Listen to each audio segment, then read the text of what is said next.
नागपूरच्या इमामवाडा पोलीस ठाण्याअंतर्गत येणाऱ्या इंदिरानगर परिसरात किरकोळ वादातून गुन्हेगार पिता पुत्राने मिळून शेजारच्या तरुणावर चाकूने वार करून हत्या केली। या घटनेनंतर संपूर्ण परिसरात भीतीचे वातावरण पसरले। या घटनेची फिर्याद मिळाल्यानंतर पोलिसांनी दोन्ही आरोपींविरुद्ध खुनाचा गुन्हा दाखल करून पुढील तपास सुरू केला।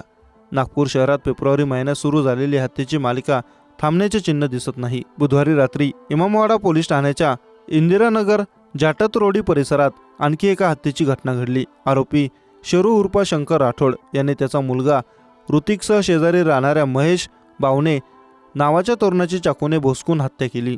वडिलांच्या निधनानंतर मृतक महेशला अनुकंपा तत्वावर रेल्वेत नोकरी मिळाली होती। त्याच्या बायकोचा 7व्या महिन्याचा पाळण्याचा कार्यक्रम गुरुवारी होता।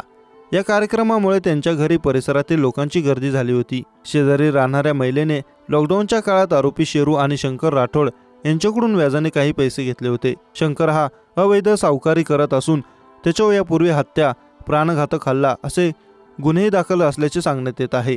शंकरकडून पैसे उधार घेतलेल्या महिलेची मुलगी मृतक महेशच्या घरी त्याच्या पत्नीला मेहंदी लावण्यासाठी आली होती। यावेळी शंकर दारूच्या नशेत मृतकाच्या घरी आला आणि त्याने मुलीला शिवीगाळ करत धमकावणे सुरू केले। मात्र घरात पाहुणे असल्याचे कारण देत महेशने शंकरला शिवीगाळ करू नको असं सांगितलं। त्यानंतर शंकर त्याच्या घरी गेला आणि मुलगा ऋतिकसह चाकू व रिव्हॉल्वर घेऊन महेशच्या घरी पोहोचला, जिथे ऋतिकने महेशला मागून पकडले आणि वडील शंकर यांनी महेशला चाकूने भोसकून ठार केले।